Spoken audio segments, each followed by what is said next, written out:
Hey, Bob. Bob, you need your mic, Mike. That one. Good evening. I'd like to call the City of Maplewood Heritage Preservation Commission Thursday, July 11, 2024 meeting to order. And first we'll have a roll call, and I'll read your name if you'd respond. Cardinal's here. Gasper? Here. Curry? Here. Hughes? Here. Koski? Here. Boulay? Here. Okay, all present. And then do we have approval of the minutes? Do we have any minutes, Joe? We're approval agenda first. Oh, approve the agenda, okay. Is there anything to add on to the agenda other than what we have there now?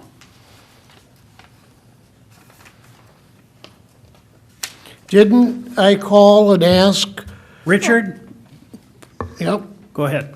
I asked to have the Maplewood Area Historical Society have their own thing and leave visitor presentation by itself. Okay. And did we get a speaker? No. So, Richard, what's your desire here? I'll move approval with the note that stuff didn't get put on.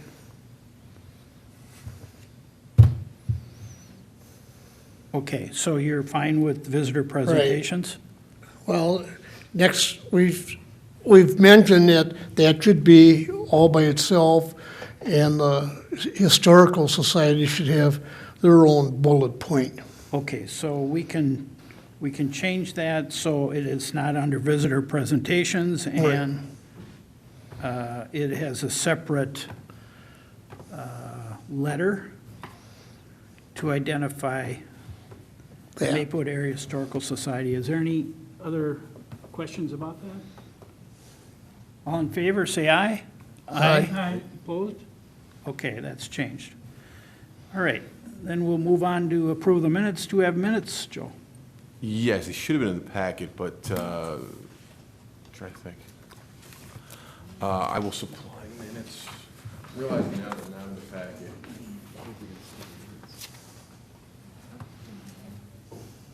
No, we didn't have minutes.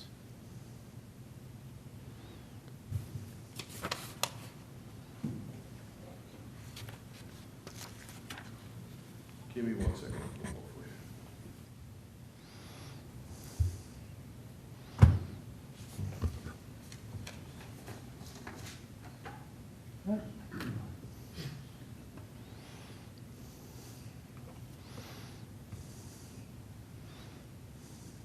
We have some music while we wait? Yeah, elevator music. I just want to alert everybody that we don't have to worry about the wild games for the next few months. What games? Wild, Minnesota Wild.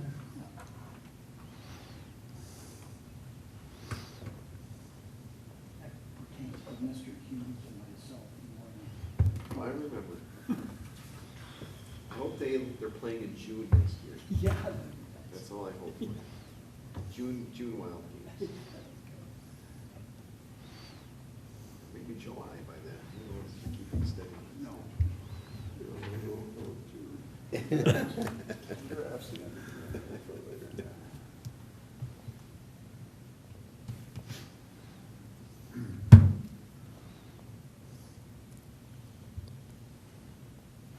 So in other words, they're not printed out, so we can't read it Well, we can read without them. the computer. We'll be able to read them on, And no, right on here. and nobody in the public can really read it if they come in during the week. If they have it online there, they can see them.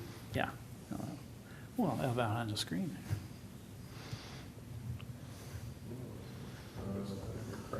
I was gonna say, if it is, that makes There, he found it. No, that's January.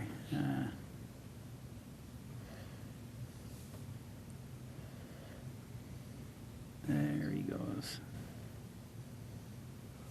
There you are. There he, you knew they were there. There really, there really wasn't much for minutes.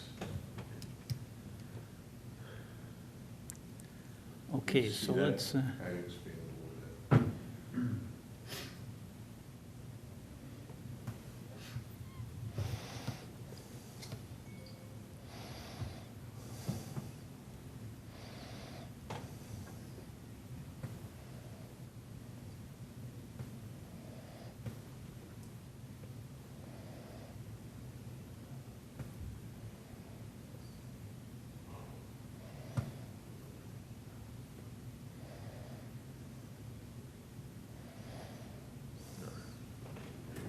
crack this into 3 people watching. It's all right, it's all right.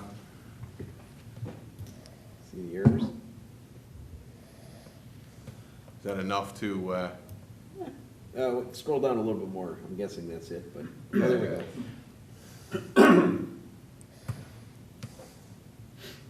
Well, I'd like to make a motion to approve the minutes. Is there a second? I second it. Okay. Boulay approved accepting the minutes as presented, and Gasper second. All in favor, say aye. Aye. Aye. Okay. We'll move on to new business. First is strategic planning. And under this, we are asking for bios. Joe, can you explain that? yeah, so basically where I want to start is, in your packet, you should have the current strategic plan, the proposed goals and tactics that were set in 2023. So what we'll do sort of for order is I'll go through what we've kind of done to this point, and then we could start the conversation around what we need to do going forward. So what we've done is, in 2023 and early in that year, the commission adopted these proposed goals and tactics. One is using the context study and the SHPO data to identify inventory and potentially historic locations in Maplewood. The outcome was to create an interactive map for the website. And so the outcome was, which we're working on between the 100-year houses and Commissioner Hughes's frustration with Google Maps. So we've done part of that. The other piece we've done to connect is identify some of the homes in the 60-story survey that might be worth putting on that map. Those being, or buildings, those being the mosque on Skillman, which was originally built as a library in 1967, the 800 English Street home, which was Rex Shane, Gladstone's first mail carrier, the 1800 Clarence House, which is the Sungard family, kind of sort of the forerunner of what the Gladstone was and kind of how it came to be. 2000 Arcade, which is Waldo Lubin's home. It was sold to become part of Keller's Regional Park. And then the schoolhouse located at Highwood and Century Avenue is now a private residence that was declared as a Century House in 1997. And then the last of those properties that should be included in anything we do from the 60 stories is the Silas Emmanuel Smith House, 1829 Frank Street. There are 3 links there that we have as far as bios and some background history, and unfortunately, the funeral notice. That was the first African American family in the city of Maplewood. So that's sort of the progress to date. I think I forwarded this list to Chair Cardinal and Commissioner Koski several months ago. So that's where we are with that particular goal. As we go forward, we could evaluate, do we want to sort of continue on that project and create an interactive website? Leave that there for now. Moving forward to goal number 2, oral history of recent community members. We had started working with the Maplewood Area Historical Society to do a grant funding for this project. Unfortunately, we ran into some timing issues and other issues, and the project, the grant funding part of the project didn't come to completion. A couple of things we could look at. I know SHPO has small grants that they do quarterly. We could look into the possibility of applying for a small SHPO grant to provide the funding for doing some oral histories.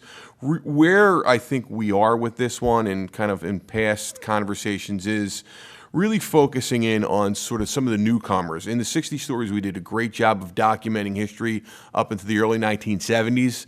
But as folks know, from 1970s on, there have been, newcomers, sort of the Sun Guards and the Hansons and the Nelsons have been replaced by Vangs and Chongs and other ethnic groups that have come to our community.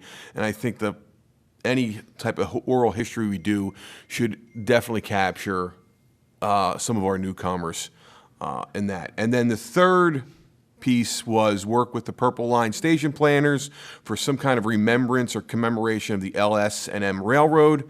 As everyone knows, the sort of the Vento Line stuff is, the Vento Line is still sort of in the air. We don't know what's going to happen with that, so I think that's sort of a back burner as of right now, especially if the BRT moves to somewhere else in the city. So that's where we are. What I would suggest sort of going forward, some of the priorities that have been shared with staff are having commissioner bios, so our current commissioners submitting bios, which Chair Cardinal has already done. Pete Boulay had, Commissioner Boulay had come up with a good idea that basically says when we sort of nominate folks for Heritage Awards in the future, or when we go back and look at our sort of our records, just so we have an idea of who served and sort of some background information on what they did in office.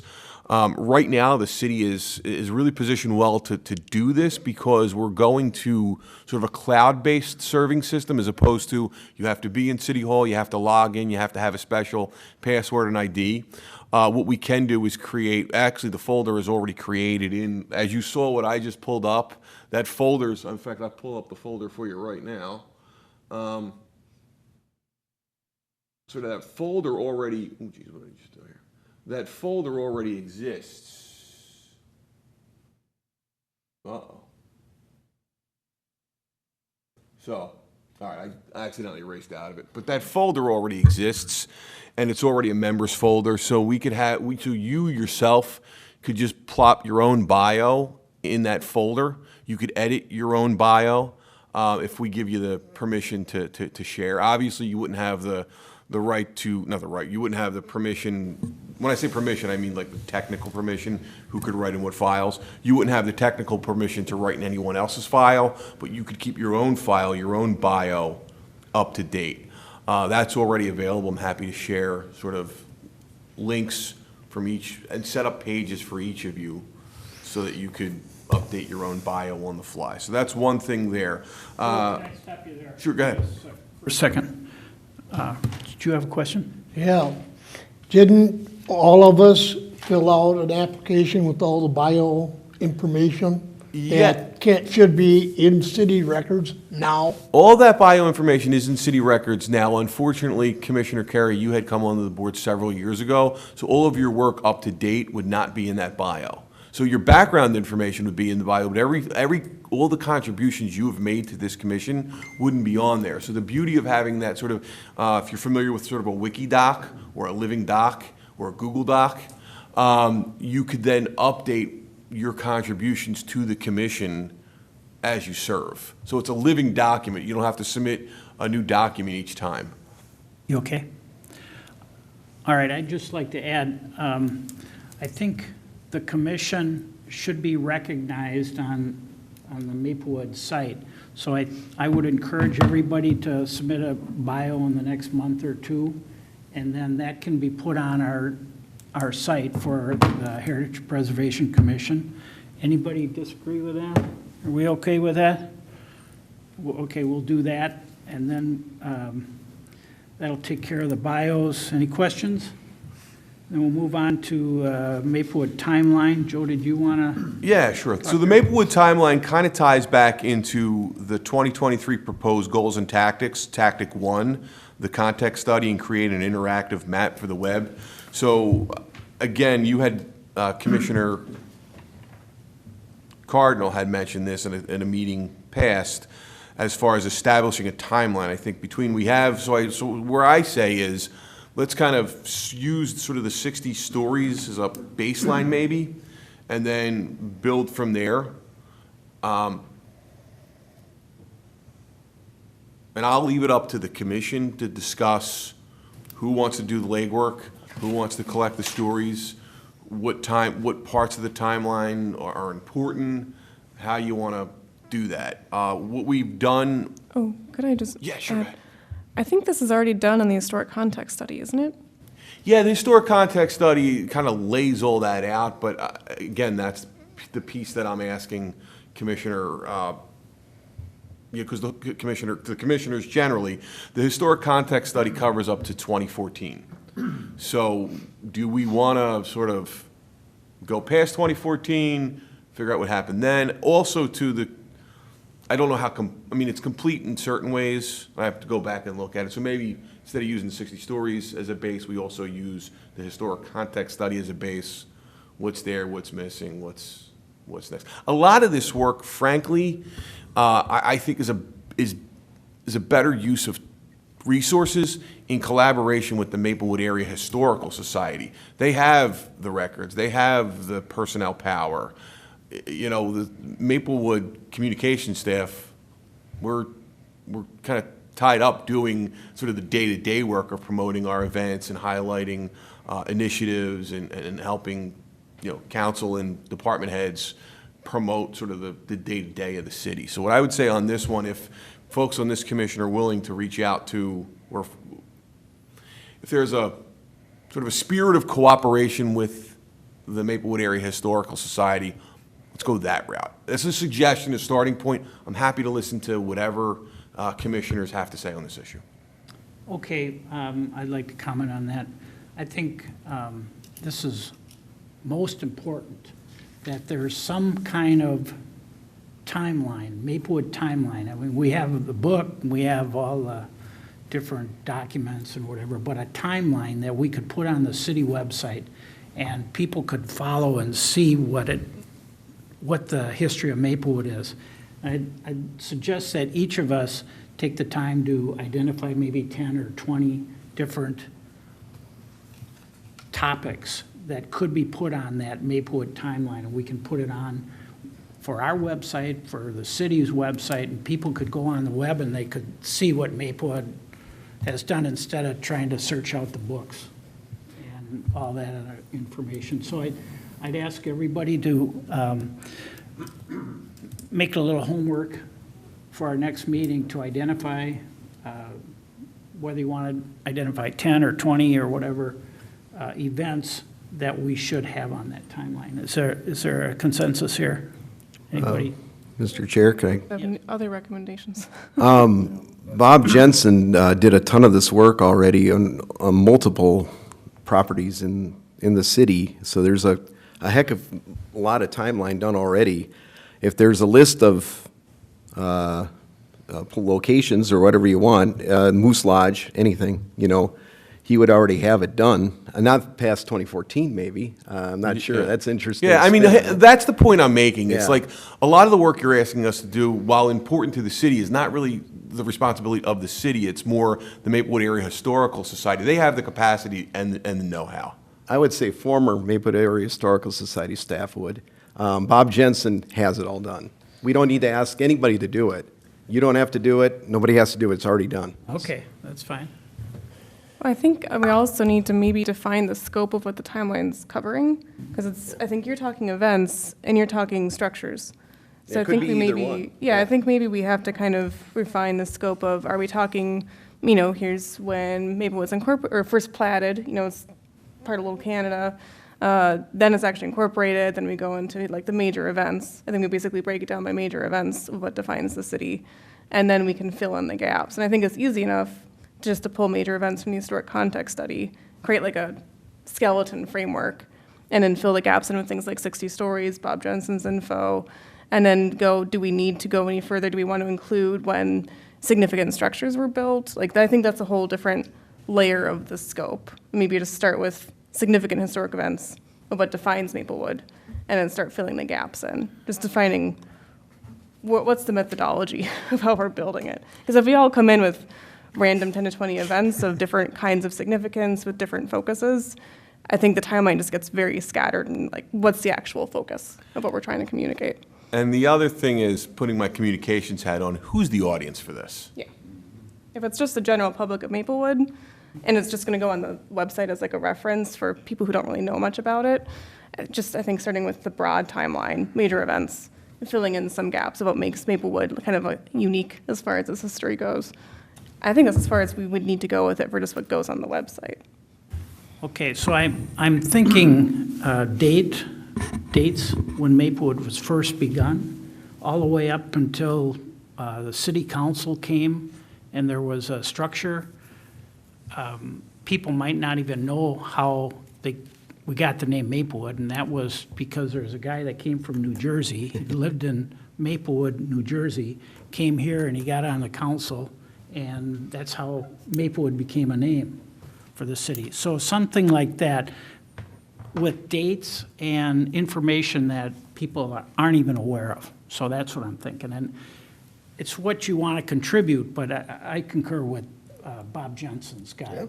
He's got Yeah. scads of this. Yeah. Yeah, and I think we give Bob a scope of here's specifically what we're looking for, because you could go real down the rabbit hole with it. Yeah, and he's, So I think we need to give him a definitive, like, here are the specific things we're hoping that can frame it out. yeah, he probably could do that without too much trouble. Yeah. So, okay, so that's, I think- David? Excuse me.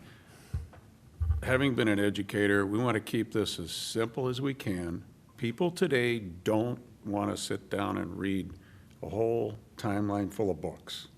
They want little blurbs, a couple of paragraphs. They don't, if they want deep information, they're going to look for it themselves. And if we do get around to at some point creating this website where they can click into these different things, your timeline's right there. I mean, rather than, I like the idea of clickable. yeah, that's the whole idea. We're looking at an audience of people this age, not an audience of people, my age. But Or we my can add the age. references to where they can go deeper. Exactly. Yeah. Right. Okay. Especially highlighting the Historical Society, saying, a lot of this information, you can visit the Historical Society if you want to get deeper, which helps kind of drum up, instead of their events, drumming up more of the, let's visit the archives, let's get into it. But John, do you have anything to add? No, I mean, I just with Bob Jensen, we get that newsletter once a month. Always a story about what's happening in Maplewood. I mean, just go to that. Yeah. You can pick, dozens. Yeah, but we don't have a timeline. We really don't have a timeline where But it's there's laid out. stories on the timeline. Yeah, I know, but it's not something that you can go from the railroads, 1889, on up. You're never gonna get that, Bob. Yes, you would. Once you get them all the stories together, you can Okay, edit it to a whole timeline. yeah, I think the timeline you're envisioning would be good just to have for HBC records, which I think the historic context study does actually go into a lot of those details. But for the public, like David's saying on the website, for the public, it should be pretty simplified, a pretty graphic, maybe some photos can pop on it depending what the city website's able to do. Okay. But yeah, I think for the public's version, we can keep it pretty refined. And then maybe that's another project of developing a reference timeline to have. But I think all of our general documentation, the historic context study, the 60 stories actually basically is a timeline, because it goes through the different phases of Maplewood development in those stories, and goes over the railroad context as well. But if you want it as like a kind of singular document, that's a different project. okay, good discussion. Anything else on Maplewood timeline? I'd say if we're gonna make it happen, we need to actually assign it to somebody to make it happen. So, Pete, would do like you to, wanna connect with Bob? I'll do it, yeah. Yeah. Okay, Ah, Pete, would you, Laura, maybe you can suggest Pete can talk with Bob Jensen and get his, Yeah. then we're gonna get accurate information. We don't wanna, I'll bring a mock up to see what everybody thinks. How about that? Yeah. Next meeting. Yeah. okay. All right. Done with the timeline. Move to Poor Farm Barn as a heritage site. Yes, Joe? thank you. So I put this under strategic planning. It could possibly be a part of the strategic plan. Commissioner Boulay suggested that at some point, the city did move toward putting the Poor Farm Barn as a heritage site. I don't know enough about this issue to know how it's different than being a historical site. Time out, I did do the research. The Poor Farm Barn Heritage Site would be one of, I think, 22 or some heritage sites within the state of Minnesota as classified by SHPO. I don't know if that's sort of needed. Again, I'll leave it up to you to kind of lead this discussion here. Sure. Actually, it was the cemetery, not the Poor Farm Barn, that we were working with the county on. And we came really close to establishing the cemetery as a heritage site right before COVID. And we actually had all the paperwork done, and we were discussing with the county, and then Ginny left, and everything shut down. And then it would be great to revisit that because we were so close to designating it. I mean, we had everything done. So we have all the records. We can revisit that. And it kind of ties in a little bit with the picture right there. I was contacted by a concerned resident that drive by the cemetery all the time and the poor state it was in. And yes, it's had some hard times. There's a lot of trash from Wiper Avenue, you can imagine, on the site. And then the signage is destroyed. But do you have the one where it looks good? Might as well show the good. Oh, yeah, well, yeah, there's some bricks that have some problem, but this right there is what that plaque should be. So there's a potential to restore what was there so people can see the, all that hard work that went into making this. I don't even remember exactly who did. It might have been the county. I don't think it could have been the city, but I think it was the county that did that. Yeah. So if the county like to replace that sign, I'd be all for it because it looks really bad. You can't read it right now. So, has anybody been on the cemetery grounds to see it? I do see a lot of people walking by, and a lot of people use the trail, but no one can read the sign. I think it'd be great if they could. Was that the original? That's the original picture. So they can, if we request the county, is that what we do? Beg the county to replace it. We have an ear of a commissioner. I know that. So. It's kind of soft spot for the cemetery, I would say. It's definitely something that, the sign was put in, yeah, there it is, Heritage Park in 2001. So that's how, the sign was pretty old, so it lasted 20 years, so kind of do a revamp. What do we do to request the council? So or the what I county? would probably, again, where I would suggest starting, I don't know where I would suggest starting is we reach out internally to our community development folks Okay. and then explain what the issue is and then see if they could reach out. There's a facilities director or somebody who's in charge of facilities for the county, and then we would reach out to the person who's in charge of facilities for the county to see if they have a plan to replace this sign, and if they don't, what do we do? Okay. Does that then, we wait for what the city talks to the county, then you'll let us know? Or Yeah, do we gotta- I will bring this up to the community development department internally and see where they want to go with it. Okay. That's the start, that would be the starting point for our point. Okay. Okay, good. Anything else on the Poor Farm Barn Heritage It Site? should be I- changed. to Yeah, I cemetery, need to yeah. amend that in the agenda. It should be cemetery, the Poor Farm, it's the Poor Farm Cemetery, right, Yeah, not yeah, the Poor barn? Farm Cemetery, Okay. yeah. So we're just talking about the cemetery, Yeah, not the whole site, the No, water just tower. and this. stuff. just what that picture, yeah, where that We was. have a list of everyone buried there, Yeah, and I had it someplace, I can't find it. it's around. Maybe it's in that folder you What? gave me. You Oh, must have come maybe. from somewhere. Yeah, it came from Jenny. Bob might know. Bob. There was like 100 copies or so of that made, the list. So there is some, that the county Does has it. the society have the copy? They probably got a copy or two, I'm sure. Yeah, they should. I think Steve, if you talk to Steve, he might have, Steve, yeah. be able to get it. Was it? We used to 2000? have. It's called Ramsey number- County's Forgotten Cemetery, so if you Google it, you probably can get it from a library. Oh, I'm sure the library's got it. I hope. Hope they got it. That's a good question. Maybe I'll do that too. Be sure they got it. We used to have a member on the board. Cemetery. May I okay. have one?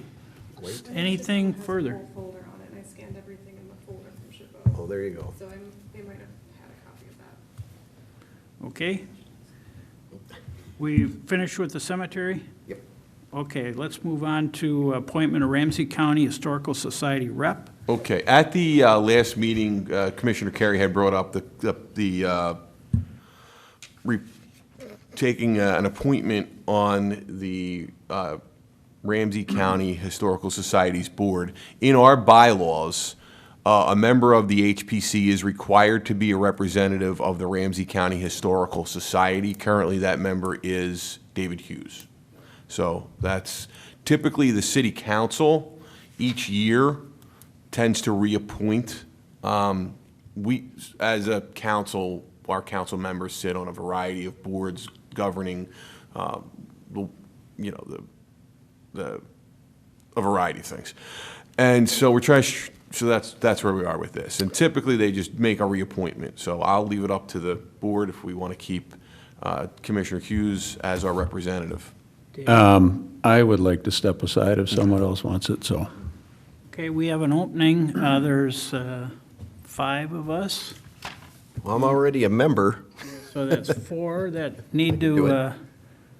consider it. John, Richard, Laura? Yeah. Anybody else? Would you like to do it? I'm not a member, Oh, so you are a You can- member? You if can someone's become already a one. member, Yes. You are a member or not? I'm not a member. You're not a member. Okay, I am currently not. Are you, John? No. Richard, are you?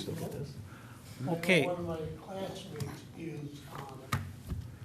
Okay, is there anybody that would have time to participate with the Ramsey County Historical Society? I would do it unless you want to do it.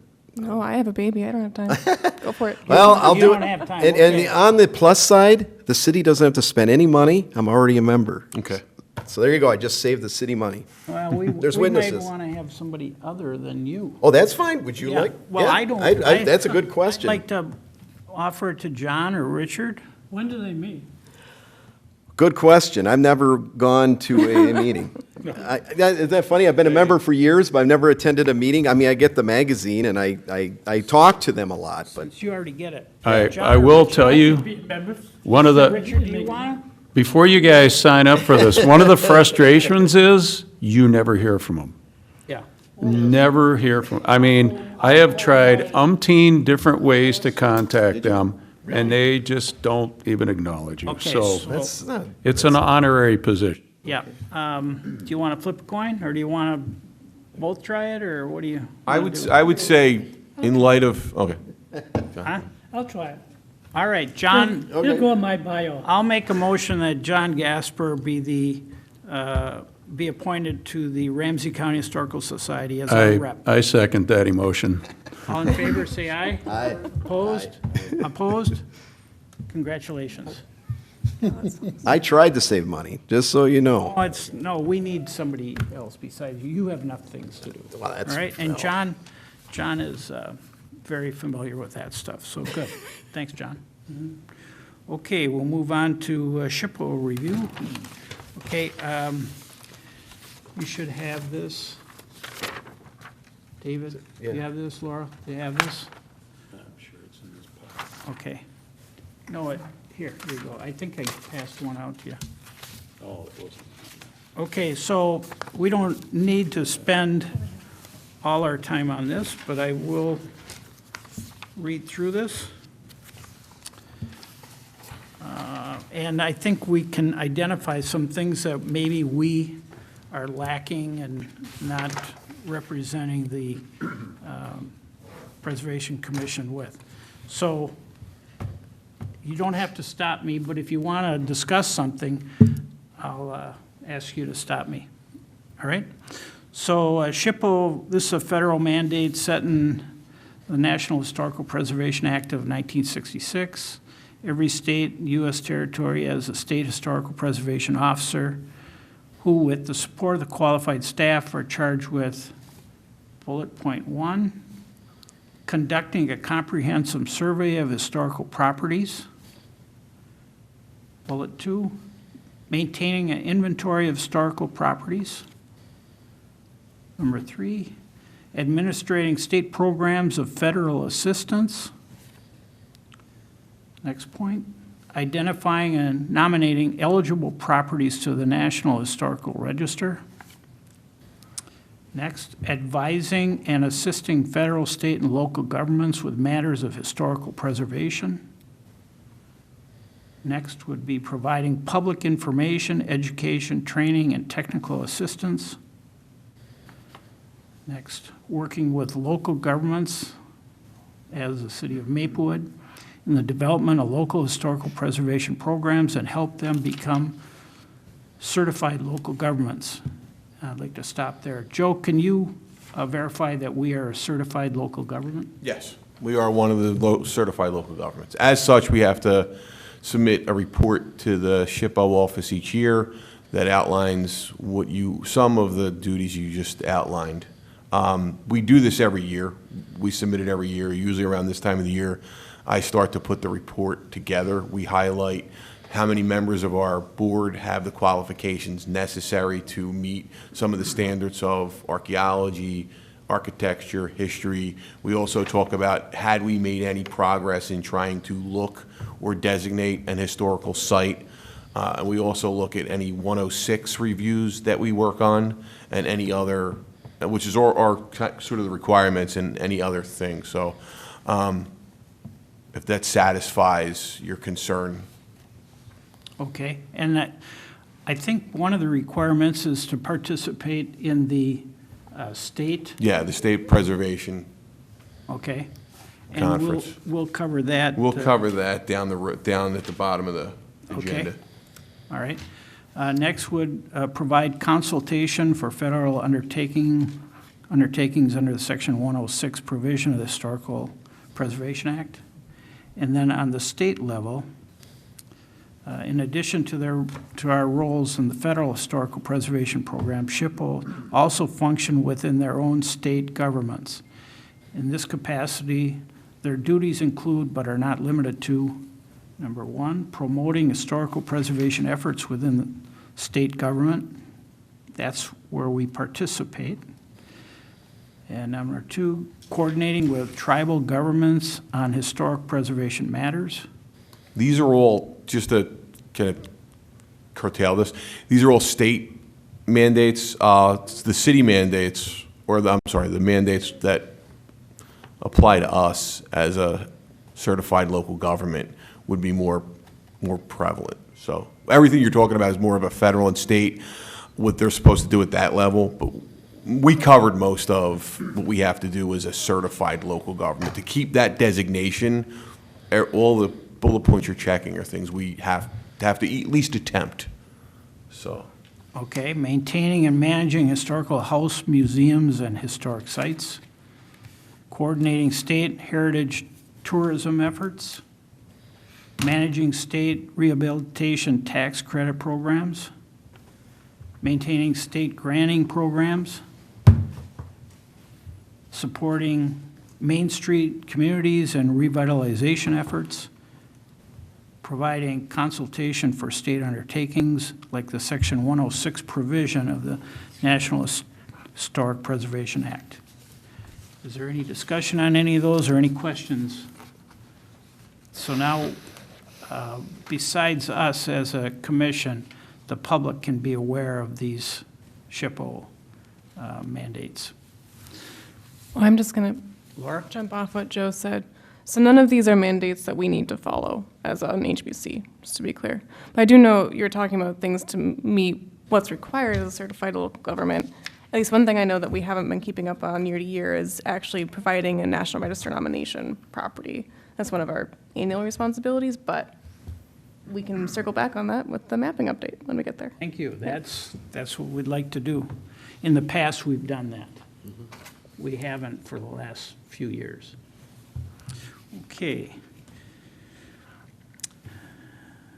Move on to Poor Farm Barn signage. Is that what we just covered? Yeah, well, yeah, we kind of had it twice. The one was designating it as the cemetery as a heritage site, and then that conversation kind of morphed into Okay. Poor Farm cemetery signage, so we have that taken care of. Okay, thank you.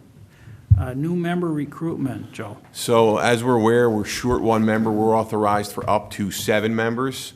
We're right now actively trying to recruit for a member. This flyer has been up on social media. We have it in our Maplewood living this month, and actually the last 2 months. The issue we're running into right now is just a lack of interest in sitting on a board, and sitting on lots of boards, but this board in particular. I don't know if it's a societal thing, if people who have other pressures of family, just get recruiting people who are interested, engaged, and active, especially from, a wider pool of community members has really been tough. So I'm open for discussion on sort of ways to recruit folks to sit on this committee. It'd be interesting to try some new stuff. I mean, obviously, I'm going to take a shot at myself. If I'm a younger person looking at that photo, it's not the most sort of engaging, but I also don't want to manufacture something that's not true to who we are either. So if you want to have a discussion, I'm open to it. Otherwise, just as an update, the city is actively recruiting in several mediums to get this done. Okay, so I think it's worthwhile to talk for a little bit. I have been contacted by a few people, and I've said to contact you. I don't know if they have or not, but that was a direction that we should probably take, right? Okay, so Laura? Oh, yeah, I think this is actually where strength comes in with putting our bios on the website. Okay. Was one, I think if someone's looking in and they go, well, what does it take to be on the commission? Like, they may not have the background to know what the qualifications are, like what the requirements are that we have to be on it, and might be a bit intimidated thinking, well, I don't have the qualifications to do that. So it might help to see the backgrounds everyone has on the website, and they're just looking it up really easily to know, oh, some people were in real estate, some people were teachers, and some people have a whole variety of backgrounds that can contribute. I think that might help people realize it's more accessible than it may seem as an option. So I think that kind of is more of a spur to get that going. Okay, any other comments? Richard? Okay. Way back when we started this commission, we started it at the society, and we decided, because Maplewood is so spread out, we kind of divided two, and two, so that each area gets some representative on the board here. You had Lido, and who was the other one down there?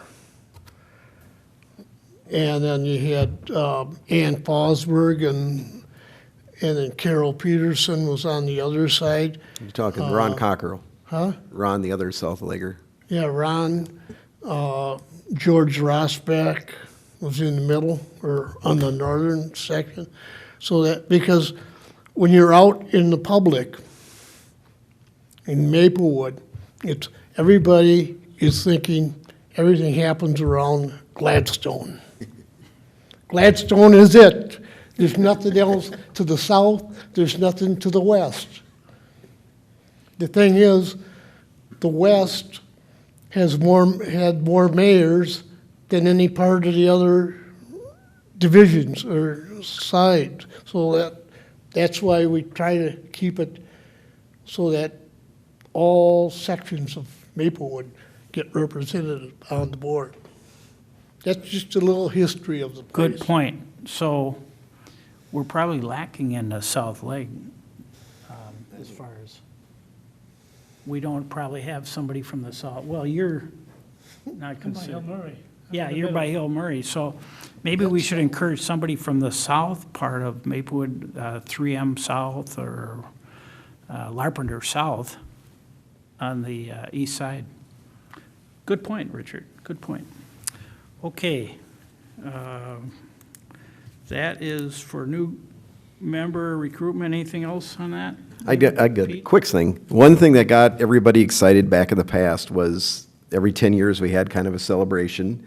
So 2027, I know it seems like a long way away, but that's something we can entice people. That's like, well, maybe I don't want to do all the history stuff, but that got people excited back in the past, and it's going to take a long time to plan anything like that anyway. So that's something could entice maybe people, the younger crowd, maybe. Yeah, we had a big party in 2007. Yeah, I mean, we had a lot of interest, a lot of excitement back then, so I don't know, Is that, I don't know. is that 80 years or how many years is that going to be? 27? 70 years. 70 years? Okay. So it's something to throw out there. Okay. It's for a future meeting, I think. Good. Okay, next, meeting schedule. Any comments on the meeting schedule? Well, I'm going to have a comment on that. Okay, go ahead. I'll let does staff want to talk about it first before Pete starts his comments? You have the memo that we put in there. Yeah, so basically, a lot of where this came from is in 2023, we had a planning session, and, you know, it was a time where the city kind of wanted to really focus in on what are we doing best, where should our limited resources be focused? And the council at the time, a year ago, suggested that we focus in on our core values of health, safety, overall quality of life. And so while they're sort of wide, where that really came down to is health, safety, quality of life, and sort of with that comment, is understanding where our strengths are, where our opportunities are, and when we create programs and we're evaluating programs, do they fit into health, safety, and overall quality of life? At the time, you know, this body, while it's an important body in helping, especially when it comes to commemorating structures, there's just not a lot of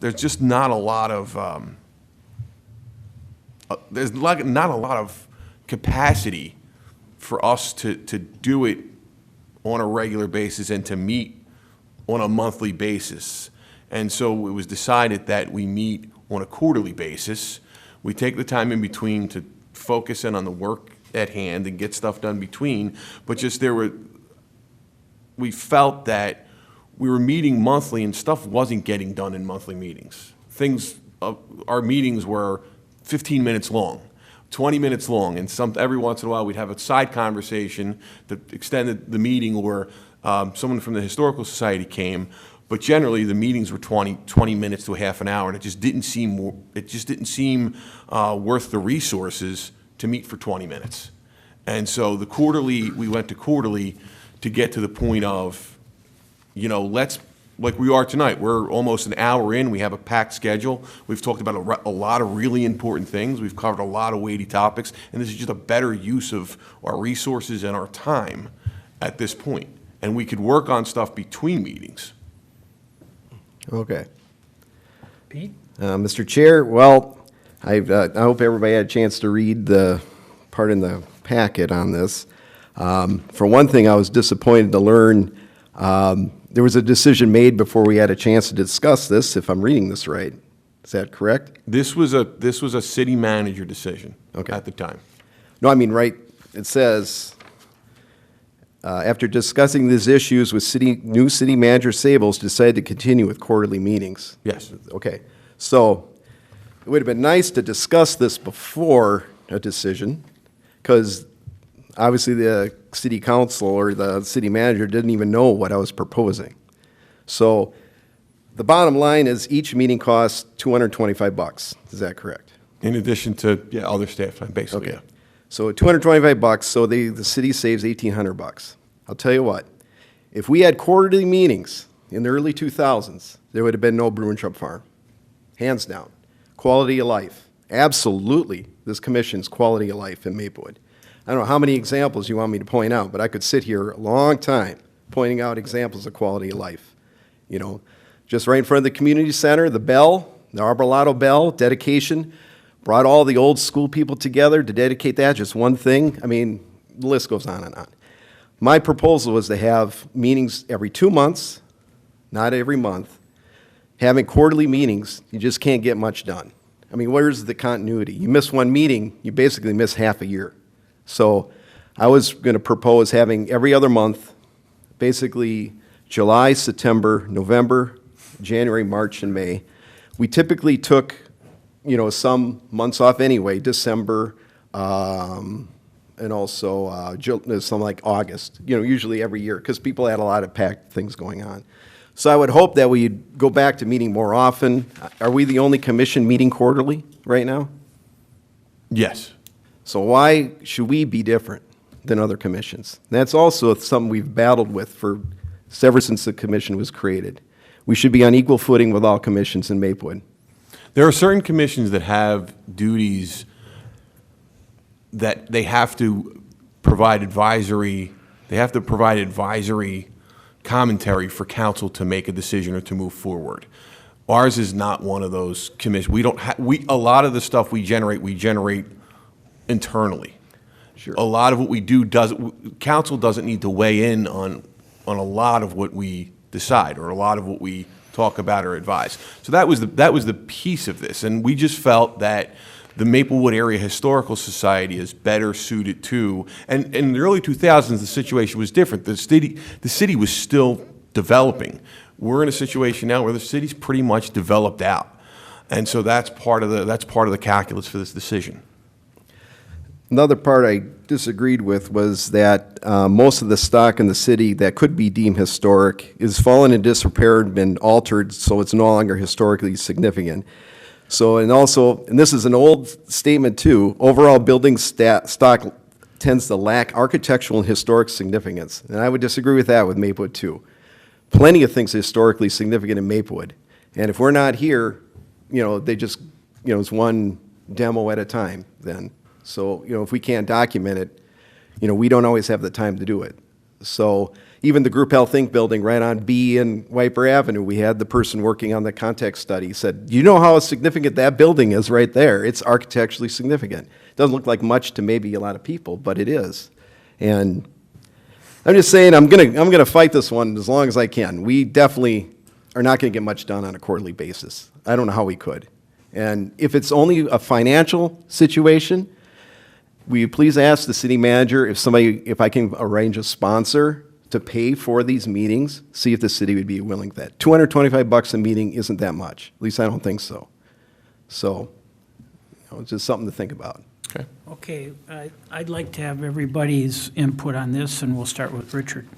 Okay, if you go back to the records of the commissions, at a commission, you can only miss 4 meetings a year. Well, if they cut our meetings down to 4, that means you're not going to be able to miss a meeting. And we also lost at least one member because of no monthly meeting, or the monthly meetings were cut off. And I heard of another one possibly going to go too. And we never voted. It was just, this is it. The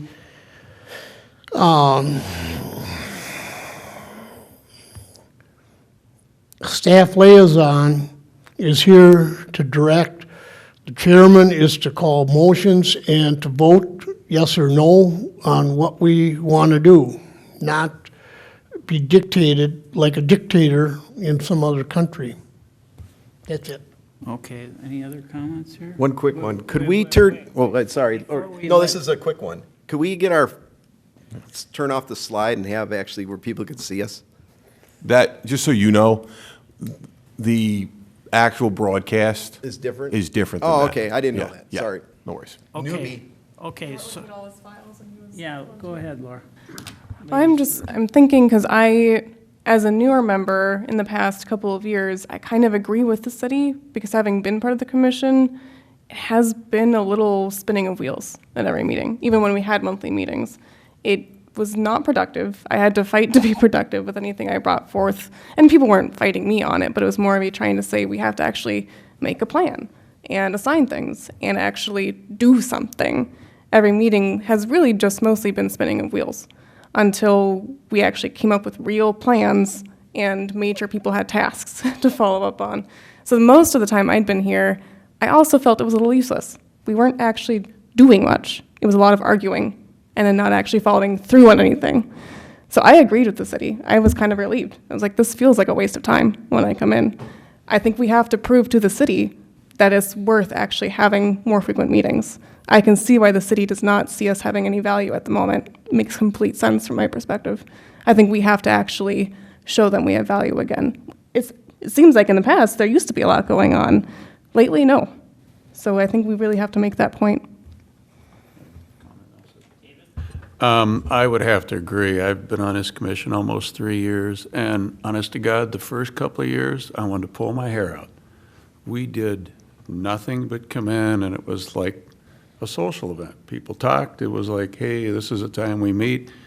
We had no agenda, it wasn't until Joe came up with the idea of actually having, let's set down 3 or 4 things we want to do.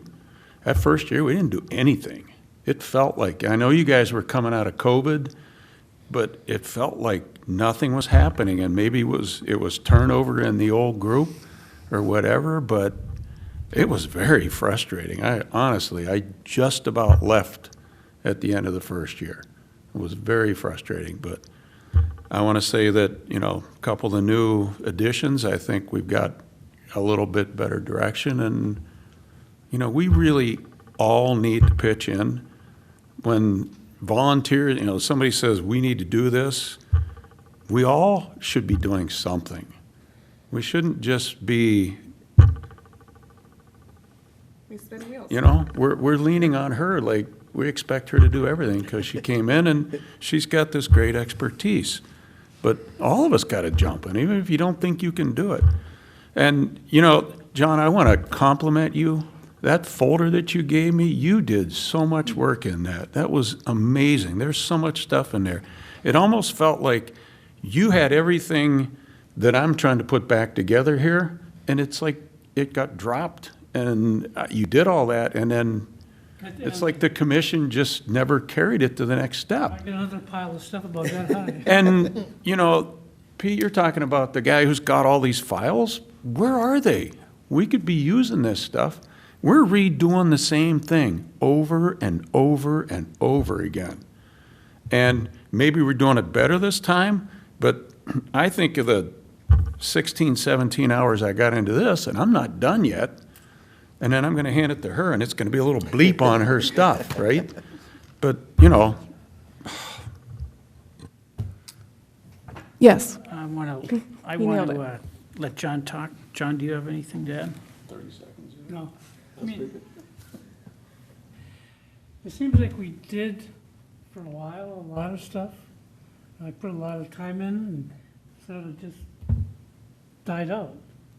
I got piles of, we did all kinds of stuff for the cemetery. Yeah. Pete did maps, Joe had maps and all this other stuff, and, did some research, and it just, nothing happened. Okay. Is that because I know what you're talking about, where we come in, not a lot of the stuff happens, and everybody watches the clock so they can leave at 7:30. But when you take it up to 3 months, I look at it and say, oh, I'm gonna do something, but I got 3 months. And I don't do anything till the day before, then I go, oh geez, I should have done something. Maybe 1 month is too close. Maybe 3 months is too far away to get stuff done. Okay, any other comments? David? David? Just like to agree with John on that. 2 months is fine, but if we're going back to a month, adios, honestly. I'm not coming in and seeing about 3 things on an agenda and knowing that what I could have been doing, I could have done this, over the internet. I didn't need to come in here and sit and, take the time. It felt like a wasted couple of years. Honestly, I welcome you two. You have made a difference already. And John, I have seen a great difference in you in the last couple of years. You're like re-excited. Honestly, you were the first couple of years, the first year, I don't think you said much of anything, and now I think you've perked back up, and there's a whole lot that you've got to offer with us, and I'm glad to see it. Okay, any other comments? Well, I'd like to make a motion. Sometimes I think too, Oh, Go ahead, The- Richard. minutes of the previous meetings are too short. You can't discuss what John said.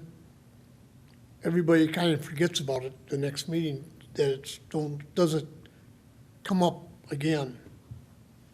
to rehash it, or not rehash it, add to it. Okay, I think we're, David? Richard, are you volunteering to do deeper minutes? We'll read them. I mean, if you want to sit down and you I'm want not a to write writer. stuff, We had staff person that she'd have 3 pages of minutes. Pete, you know who I'm talking about. but she's not here Yeah. now. Yep, I Those think he days are passed over there, away. Richard. I get that. But I'd like to make a motion. Wait, Can I make a I think we should just slow down, see if there's more comments. You can So- discuss after you make a motion. No, I think we should discuss, so that we've had a seat open for a long time. I think that 7th seat is very important, and we should continue to foster that and try and bring another member on. We've had different stays, lengths of stays on the commission, and some have come and some have gone, and some are here, and so I think for the betterment of the Heritage Preservation Commission, we should adjust the quarterly meeting. I think it's, we went along with staff on that and the city manager. I won't say it was Joe's leading, but I think the city manager approved that. We should not say it's up to Joe there. And then I think we can revisit it. We've seen what a year would do, and I think it's kind of slowed down progress and kind of stifle us in continuing the path that we should have. So with that, I'd let Joe, or Pete make a motion. I'd like to make a motion to request to the city manager that the HPC meet on a every other month basis, 6 times a year. I'll second that. I was first on that. I won't worry you. Okay, so any discussion on the motion to move to bi-monthly meetings? Yes. David? Then I think we, all 6 of us, need to hold ourselves accountable to doing the work in the months between, so that when we come in here, our agenda's full, and we are not going back to where we were a couple of years ago, where there's 3 things on the agenda and the meeting's over in 20 minutes. I'm not for that unless we're actually all going to commit to doing the work. And that means all 6 of us. Because if we're not all 6 going to commit it, let's stay at the quarter. But we have one more. The city staff has to also bring in what's new in the city for us. Okay, Laura, did you have a comment? Oh, agreeing with David, I think personally, I wouldn't want to do more meetings unless they were useful. In my experience, like we were both saying, they have not been. So you also have to prove to me that it's worth it to be here that more often. Because so far it seems to be John, David, and I doing all the work. Barbara had been helping, but I think she got tired of the fact that we just weren't doing much either. It's a lot of unnecessary arguing over things that are not relevant. And Richard, I will call you out specifically that you do waste a lot of our time arguing about things that are not relevant. And Okay, you've we're never not gonna, No, we're not I gonna think go there. this is We're not gonna helpful. go there. Yeah. I don't want yes. any We, criticism of any commissioners. I don't want any criticism of any commissioners. Well, I will say, I don't want to I keep don't coming want to you to- meetings if there's going to Laura, be. I don't want you to go there. I'm not. No criticism. I'm not doing any specific criticism.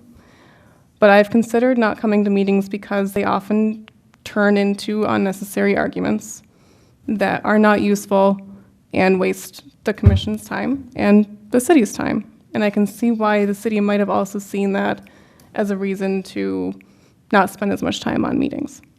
So that's how I have felt about coming to meetings as often as well. Okay, I'll step back for a moment. I know in the last few years, we've had, falling under visitor presentations, where we had the Maplewood Area Historical Society participate, and I know Bob Jensen pretty much made it every meeting.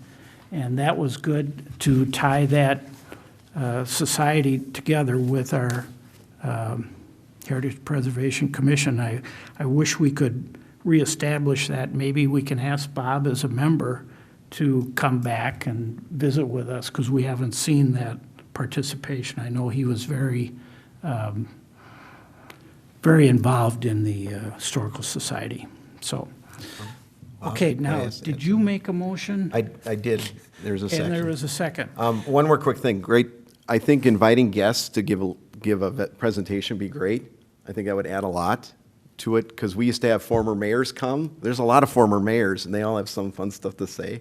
So I think that would add a lot, because they want to talk. I mean, even judges, Gary Bastian would be fun to hear. So that's a good idea. I think that's good. Okay, Pete, thank you. Are we ready to weigh in here? All in favor of going to bi-monthly meetings? Say aye. Aye. Aye.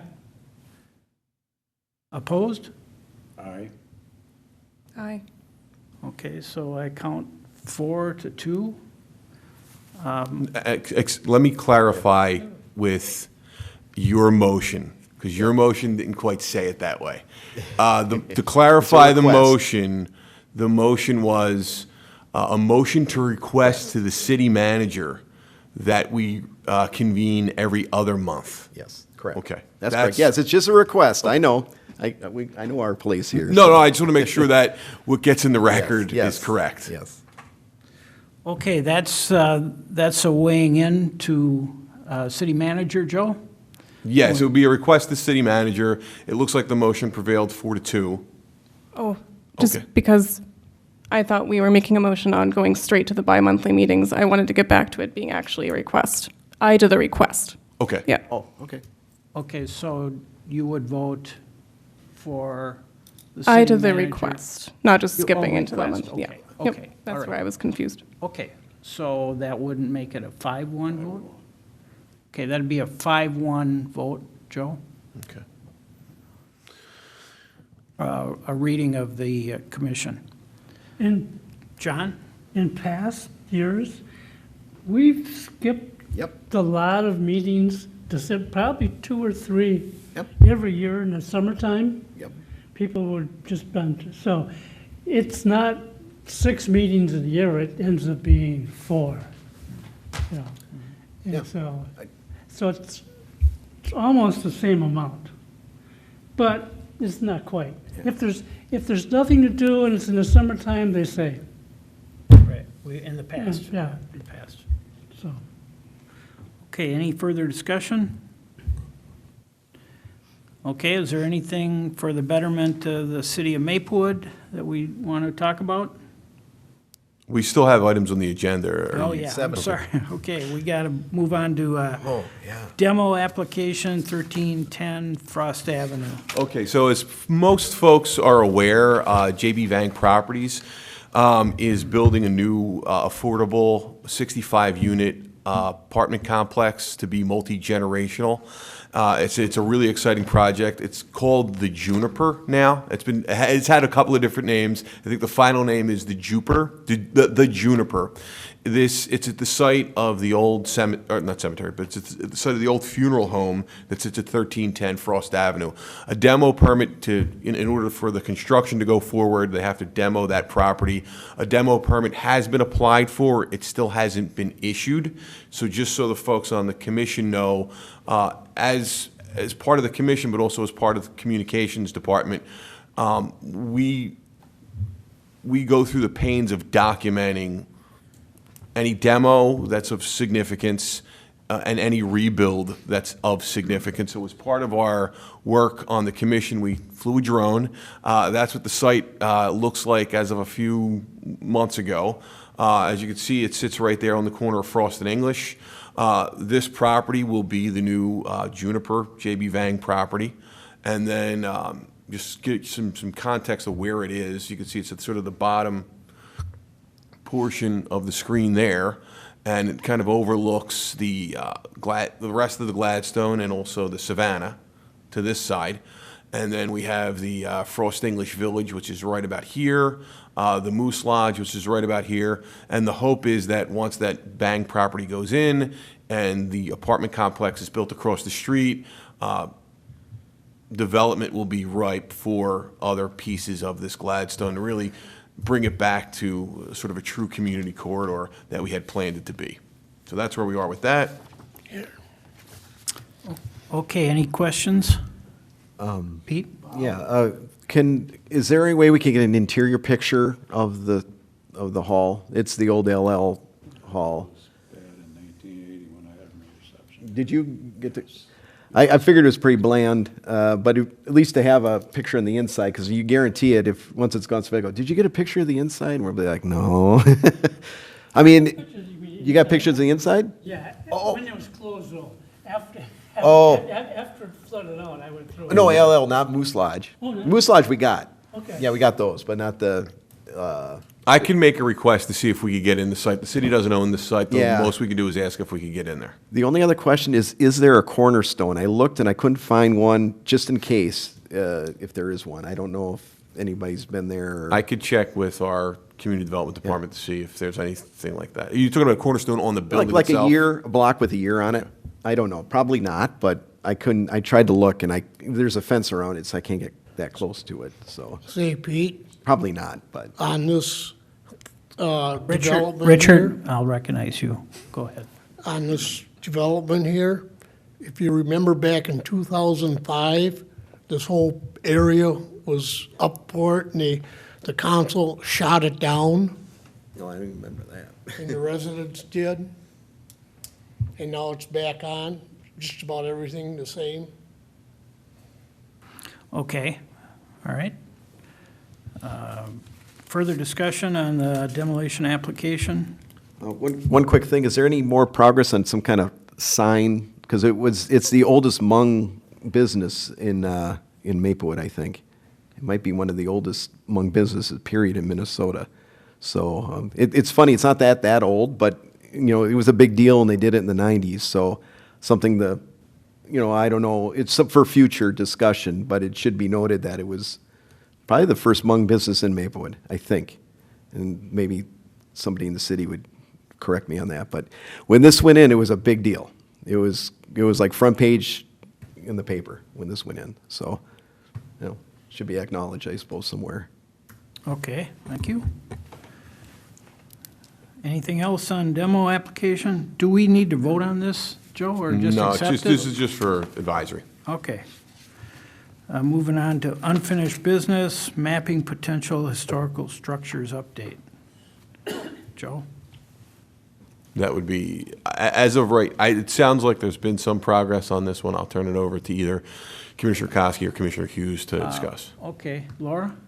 Well, it sounds like Commissioner Hughes has been doing the majority of the work lately. And you had an update at the last meeting, it sounds like, that you got basically through everything you had to do? Was that what it sounded like? Okay, you gave me a really solid impression. No, last meeting I said that I was partway through it, but Okay. I didn't bring it that night because I knew you weren't going to be there, so. I've gone through the 100 houses.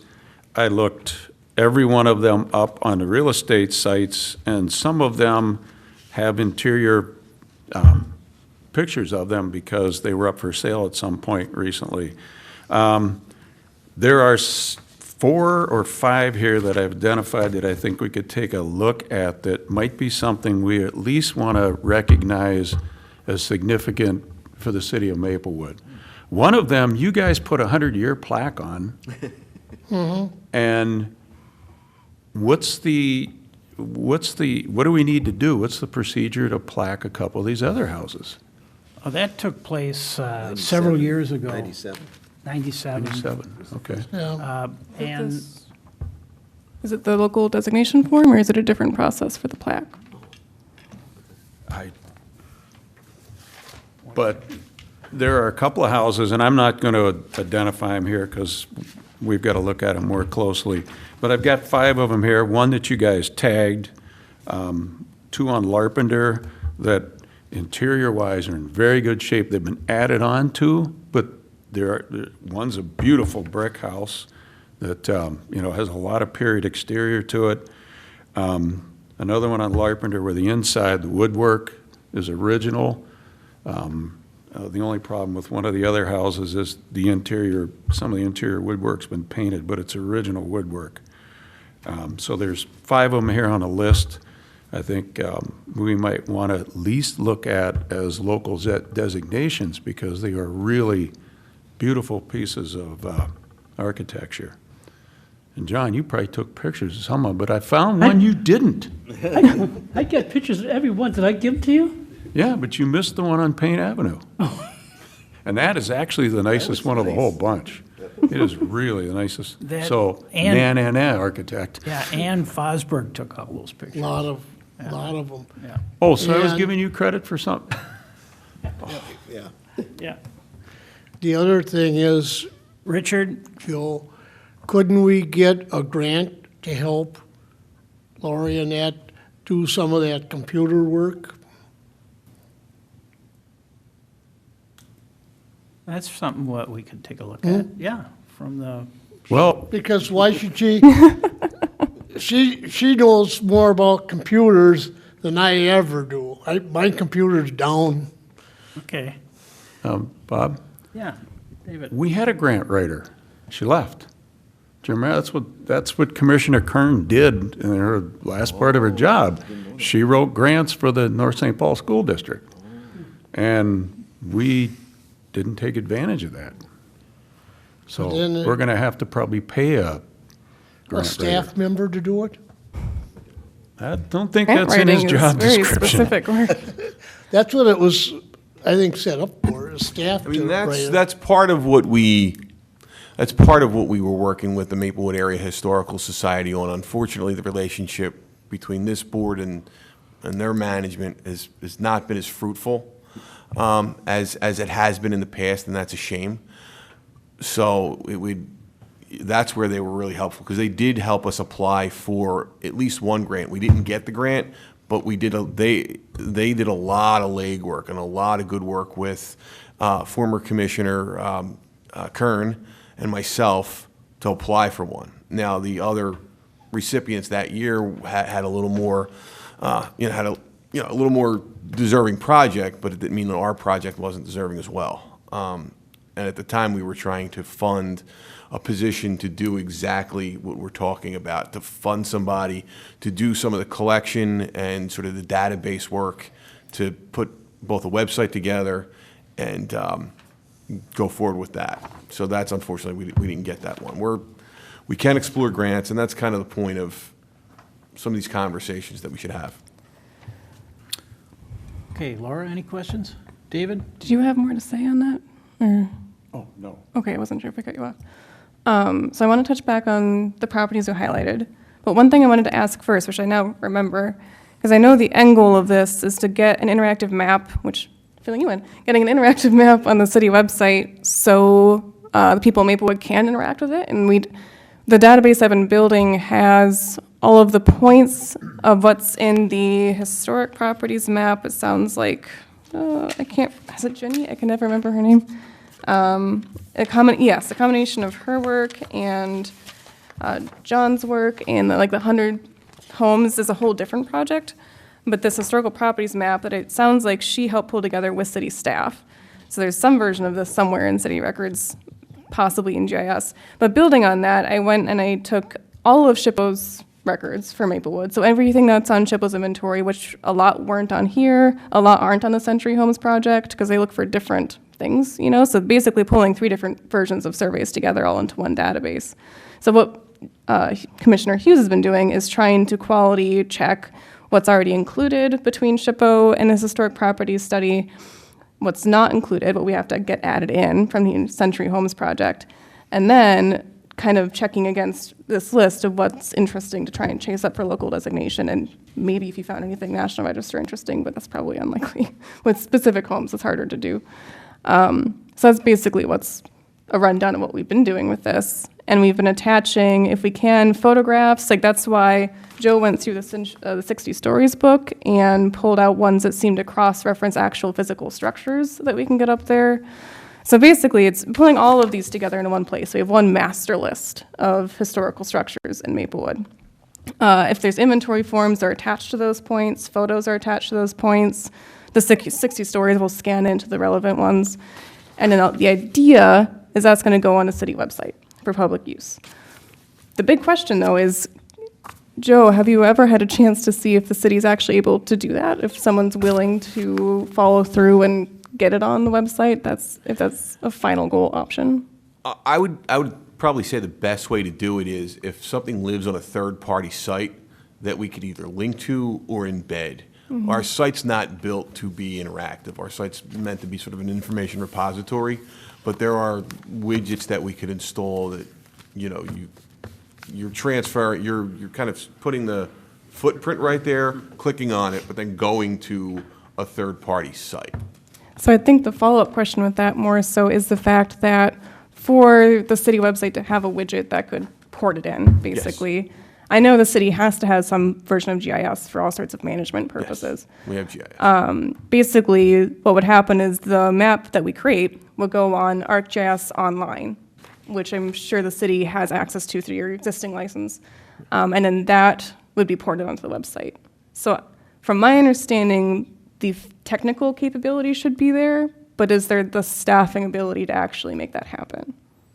It depends. A lot of this is a lot of this falls on who's gonna do the work, and do we take? And it gets back to the point of, are we taking work away from sort of the three core structures of what we have to do day to day to do something that's really cool and really nice, but it's not a core function. So it's understanding where is it best to use the resource to make that happen.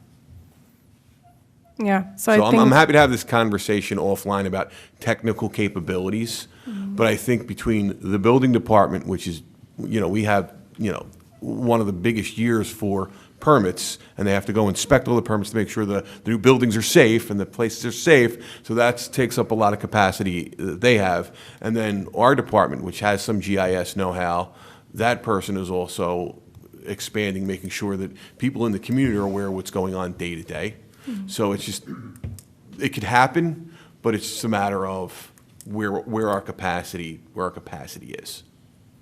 So another question with that too, because the mapping wouldn't necessarily have to be like kept up constantly. That would be more on the job of the HBC to do follow-up work if they want to do Yes. updates or changes. So more if it's existing and it can be left alone and just put on the website, that's one question. Yeah. But the other thing too is maybe there's an option if the city hosts it with their ArcGIS license online, would the Historical Society be interested in hosting it on their website? Because it is more up their alley and something that maybe they could do more advertising to the public of, because they also have like the whole city, Maplewood timeline and stuff on their website too. It might be a better hosting. Yeah, these are location. questions that there are answers to, but I don't know the answers right now. It's a matter of having conversations with people. I don't want to volunteer people to do stuff without knowing their capacity and their know-how. And then it's the same thing with the Maplewood Area Historical Society. I want to be careful that I'm not volunteering them to do something that they, without understanding their capacity and know-how. Yeah, so I think it'd be good if we could get those questions answered, because it helps us understand what our end goal will really be for this project, basically. Because that's the theoretical end goal. Is it the practical end goal? Can we actually make that happen? And if not, if we can't go that far with it, then but I believe what we basically do with this is make it part of HBC records. And ideally, because HBC records all go to the city, this also goes to the city as a record-keeping measure. So it may not be able to go to the public depending on city staffing ability and the potential to partner with Historical Society, and if they're even interested in helping host something like that. It That's a depends on how whole big level the of effort. lift is. That's why I was Yeah. talking about sort of the third party. If it's on a third party site and we just create a widget and link to it, that might be. Yeah. But I understand what you're saying about ArcGIS. I personally just don't have the expertise in ArcGIS to give you a definitive answer. Yeah, so it might be something where it makes sense. Is it appropriate for me to answer questions of a city staff person outside of meetings to like answer those questions and figure out the Yes, viability? if you give me some questions, we could set up a time with, because I want to get a better sense of what you're asking. So I think I know where you're going, but I have to check with my staffer to sort of understand his capacity and know-how, and then what we have a license for. So a lot of this, I'm happy to have an offline conversation Yeah. to figure all this out. Yeah, and then that defines the whole, what is this driving towards, Yeah. towards the end. Either way, as we're getting there, this is still creating one master list of architectural properties to keep track of in Maplewood. So things like, as we get demo permits and stuff, we can update all that information in the mapping system to explain, okay, so we knew this existed, here are the records we had, we can say it was demoed in this year, and we can kind of keep track of those things as we go through. So it's one way to help kind of track it for HBC reasons as well, even if it can't go out to the public currently. Maybe that's something that a grant could be used for, pushing it out to the public in some way. I think if we were to get a grant for the creation of it, it should definitely be divvied up amongst commissioners, especially Hugh's been doing a lot of groundwork on this too, or the people that are actually contributing to it. Kind of dividing up by like hours, cost per hour of like labor costs kind of thing of who's doing how much work. But I think that's a whole different discussion. The question is, I mean, what you're doing is really cool and it's very informative for us. The ultimate question is who is the end user of this? Is this just our repository for us? I don't see a member of the community sort of actively going to this thing to like randomly check out houses. I'm just trying to figure out who the end user is. I think. David? Well, David? I'm sorry. David? I think when we first discussed this thing way back before you were even part of our little crew here, we talked about just identifying some significant houses and doing something kind of like what Roseville did, which is a map where you can go look at the significant houses with the dates on them, the addresses. Some of them are, you can go in, but not all of them.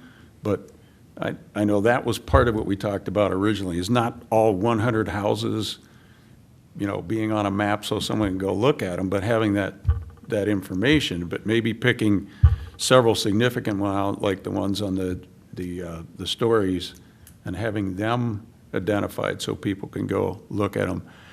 Can you do one thing for me, Joe? Sure. Can you put the picture of the funeral home back up that shows the house, the building across the street? That commercial building is on the 100-year list. The one with the green awnings, that's had about 150 different businesses in it over the years. Does anybody know the story on that? The laundromat? Yeah, it's part of the laundromat, and there's something else in it. Should be that old. Or maybe It's on the, The other it's, one is Mike's LP. it's on the list. Lake's LP is. Mike's LP is the old Under- Miller store. Yeah. Yeah, there's nothing left of it, is there? No, it's actually Is it? pretty good shape. Is it in pretty good Yeah. shape? Last time I was in there was a long time ago. Oh, Mike's LP. Yeah. It's got yeah. I got a picture of that, in the back where they have all those tanks. Yeah? I was doing something at the old city hall, watching them. There was a whole bunch of high school kids sitting on the concrete, smoking cigarettes. Having a waiting cigarette? for the tank. Cigarette, nice train, I yeah? got a picture of them. Where'd that go? One famous person It's on Frost. Here it is. that lived in that area. Yeah, Yeah, could be. 1900. Both those are built in 1900. That doesn't make sense. That shouldn't be right. That's The, what it says, and when you look at it online, that's what it says too. That's weird. But the Moose Lodge isn't on that list. Is it less than 100 years? Yeah, it's not. Okay. 30s or 30s? Yeah, the other one is the old hall that's sunk in the ground that's about to be, The old town hall? yes, Yes. that's on the list too. Here you go. Oh, there you go. Yeah, the one with the green awnings on Yeah. it is on the 100-year. It's not 100 years. It's on the list. Yeah. Is it on the list? It's weird. I don't know why it would be, but it's, I'm trying to think of the year it was built, but, gosh, it probably isn't before 1940. Wow. But there's a lot of it's- interesting businesses in there. It's still 50 years old. Yeah, it's still 50 a years old. No, historically it's got a significant story. building. Maplewood Video, Gladstone Hardware, Dale's Laundromat, Now it's a different There were laundromat. apartments upstairs, weren't there? Yeah. The years are going by. Going by faster, is that what you're trying? and- Yes. And guess what? The houses are getting older. It's an interesting building, and you can Didn't- see the Moose Lodge in Didn't they there. have apartments in that, in the They have upstairs? like Up here? a rental office. up Well, there. they had a tattoo parlor. Yeah, the tattoo parlor was in there. Under the hold-down. Look what you started. Get a start in the old, now, the one of them looks like it's the town hall on that list. That, it says 1900 in the realty because it was moved in 1900. It actually is older. than that, Yep, yep. We lose Joe? Yeah, Oh, Another name to call over. oh. okay, we are up to We made date. lots of decisions when you were out, by the way. Yeah. Great, great. So I'll watch the video and get warm emotions. Lots of motions. Okay, we will move, is that enough on the mapping of historical structures update? Well, I just want to propose to put on the agenda for the next meeting that we bring together the properties that Commissioner Hughes has highlighted and the properties that Joe has highlighted from the 60 Stories book. If we can if you can send in any materials you have for those to add with the agenda packet, that maybe we can all review. And are there any materials with those? Like anything from the packet John sent you or anything? Or is it just the age? If I send you the packet, it's going to be a significant Google Earth. What I can, so are you importing it directly to Google Earth, or is there a side, is there a No, I am database? individually inputting each one of them, searching it, and I know I had them all in, and my wife, and I, thank God she helped me, went back and found that I had put a couple of them in multiple times. So we threaded it out, all the 100-year ones are on this Google Earth, and now I'm gonna go put the other ones in, and I'll make a different color marker for it so that some of them are gonna have 2 markers on them, some of them are gonna have 1 marker on them. And then you have your list. If you wanna send your list to me, Yes. and I'll just put them all 3 on one. Yeah, my guess is they're already on there, it's just making a check mark, Is and it a separate sheet? mine are just written, I have mine written down, I could give it, I don't know if it makes sense to give it to you in an Excel format or some different format. We could talk offline about the best way to get you that information. Because it'd be nice to, instead of you having to input the whole thing in again, just go to the address and just kind of put an annotation on the address that's Yeah, already in the system. that's what I'm gonna do with Yeah. the next list. I wanted to Gotcha. build 100 because it's the biggest list. Gotcha. And then I'll just tag the rest of them and add the other ones into a follow-up list. And then we're gonna find some more, because I think that there's a couple out there that we haven't found. There's some commercial buildings missing off that, too. Absolutely. There's only 2 or 3 on it. So we have missed some at least in the 100-year inventory. So you're doing a lot of work, doing more than I thought you were going to do. Thank you. So I was proposing that we start reviewing the properties of the 2 lists that you guys have pulled together of what you think are kind of the most significant of what you've been seeing, and review them for possible local designation, and just take a deeper look at them at the next meeting. Because I know the ones that Joe had were in the 60 stories, so it might be a bit tedious to try and scan out the individual stories to get in the They're agenda individual packet. stories, I don't know if they're the full stories, but they're cut down, the stories are off the website. So I could copy and paste the stories from the website so That we would be can easier, review them. easier than this. Yes, please do that. Yeah, I could copy and paste the stories themselves. And just like having them all in one agenda packet for us to review in a row between the 2 lists, I think. All right, let me- And we yeah, can let me start do thinking that, more about copy and paste. actually officially doing something with it. Joe? Yes. Does the city have capability, do they have access to the county records that we can trace these ownership back on these, or are we gonna have to do this through Ramsey County? That's something I can check on. My guess is property, again, that's something that the community development department would have access to, not my department. Okay, so, I mean, it's not like we're gonna give them 97 houses to properties, maybe 20. Would make more sense if, ask them real nice and see if that's something that they can save, because if you've had to go down to Ramsey County and look up property records, it's, There are, Mine depending on would be what you're fun. looking for, there are, I mean, if you have addresses, it depends on what we're looking for, but if you have addresses, there's the Ramsey County property tax records that'll give you some basic information. The year the house was built, which you probably have already, so it's just, Right, but if we're looking for a house being significant, we need to know who the owners are to see Yeah, if there's a story okay. to them, so yeah, that's, I don't know how those records are maintained. or even if maybe the Historical Society, again, has some of that, I don't know. May have to make a trip over there and, If you give me a list, I can see what I can find. Yeah, you're Okay. looking for a list of certain houses going back, who owns them and stuff like that? right, once we identify some houses, then we have to establish, Could you send me a list and I'll try to, yeah, as soon as I get it. I mean, just one house. I will see if I can do it. Oh, This, I don't know if you can, this is the list of addresses that Joe was saying from the 60 stories. If you just want to write them down, and he doesn't have to send them to you. I actually do. I could forward you the document I have. Okay. Yeah, I Yeah, could so- forward you the document. That would be- Yeah, I'll give you a copy right here if I don't have anything written on the back of it.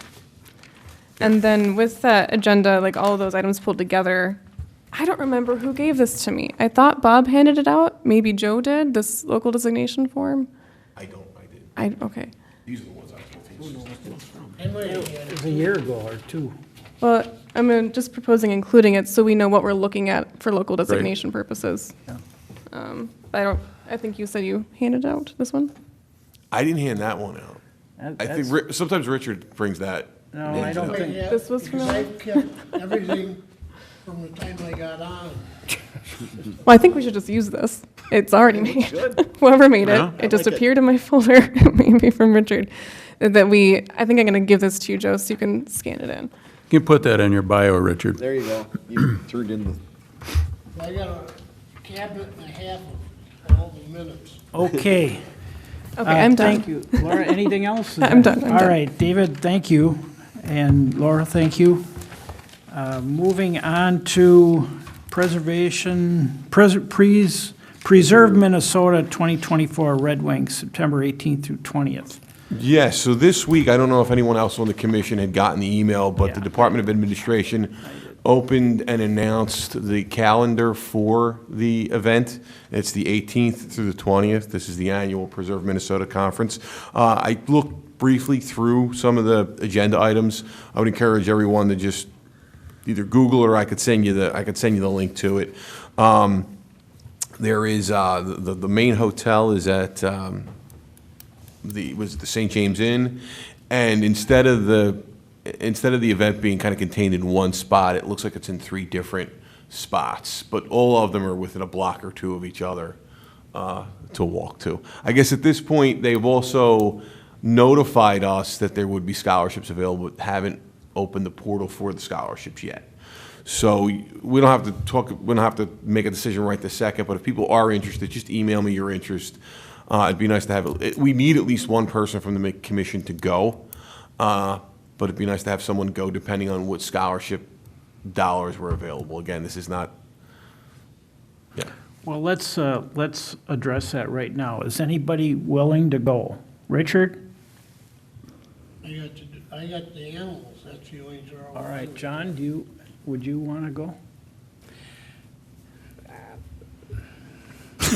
Like I said, I don't mean to put anybody on the spot. I could just No, put a survey We don't out. want to Yeah. put you on the spot. I could put a survey on the Would you be spot. willing to go? David? Honestly, if you haven't been, you can network with some people who are in some of the historical preservation commissions that are doing, the Mankato people were unbelievable. And I'm sure if anybody went when it was in Duluth, the Duluth people are unbelievable also. And I know the Winona Historical Society, those people will be there for sure, and they have done some amazing things down in Winona. If you haven't been, go. I mean, honestly, it's a nice little benefit to get down there. It's a beautiful old city, walk around, enjoy it. I'm sure you'll go in the Red Wing factory and the pottery and everything else, because that's probably part of their tour. Like last year, the couple of buildings we were in were just amazing. So I've been. If nobody else wants to go, I certainly won't say no, but I'm not going to get in anybody else's way that hasn't been there before. So What, is there a cost to go? Kind of. Well, yes and no. There is a cost, but usually the cost is then reimbursed through the scholarship. And the scholarships come from the Department of the Interior. So it costs, I didn't look at the prices, it usually costs about $115, $125 to actually register and attend the conference. And then there's the cost of the lodging, which Okay. they usually put you up at a pretty nice place. I'm guessing the St. James is a fairly nice place. So I think the all-in cost is, per person is about $600 with the lodging. I wouldn't want to stay there. The but- only- But I would, Yeah. wouldn't mind going. Yeah, the only other piece is the scholarship doesn't cost, I mean, it used to reimburse for meals and mileage. It doesn't reimburse for meals and mileage. The city's happy to reimburse for Yeah, I mileage. think, I went to Red Wing probably 8 years ago, and, the mileage might have been $4. Yeah, it's not very far from this side of town. Okay, Laura, I'll volunteer to go, not stay there though. you would? Yeah, I won't be yeah. able to go this year. Okay. I don't know if I will, but Joe, could you, when you get that application from the state for scholarships, if you could send that out to all of us? And then we'd be reminded, and that's probably coming up pretty soon. If you could pass that on to all of us, and then we can see who responds, and we should try to get 1 or 2 or 3 people there, anyway. All right? Okay, that is the last item on, oh no, we have visitor presentations. I don't see anyone here. I think Pete's idea of, and we've talked about this in the past, having a speaker come. I know Richard has attempted to do that too, so we should try and do that. May I ask what the sort of the speaker, what's the, I'm trying to ask this a polite way, what's the purpose of the speaker? What do you hope to get out of the speaker? It's, in the past, it's been either a former city official, kind of talks about their experience in the city. Sometimes longstanding business, Schroeder Milk. We also had Yoakum Oil. So longstanding businesses in the community. And it's very interesting. They talk about their history in the city, and it's always eye-opening, and some things we've never heard before. So it's kind of a nice first person, and our vast audience gets to hear it too. So Would it be better, let me ask it this way, because the communications department is trying to mirror the community better as for this publication specifically, instead of just giving a list of initiatives and things we do there, would it be sort of time better spent and more relevant for the rest of the community if we identify some businesses who have maybe are either newcomers or are longstanding, and they could talk about sort of their time in the city, and instead of having it to this one audience of 6 writing about it in this, or we can do a first-person narrative video. We could play the video here, and then we could run it on our website. Because I think if we're gonna, because if this meeting's already running close to 2 hours, and then we add in a speaker, I'd want to be especially if we are going to have full agendas again. I just want to be mindful of everyone's time.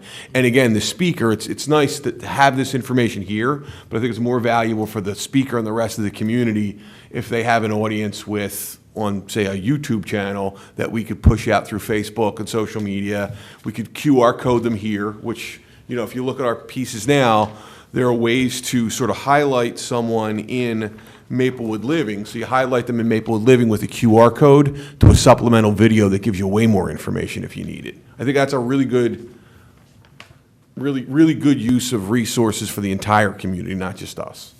sounds like a new agenda item to me. Could we, just a quick suggestion, and I'm sorry, I'm going to get this eventually, probably about 5 years from now.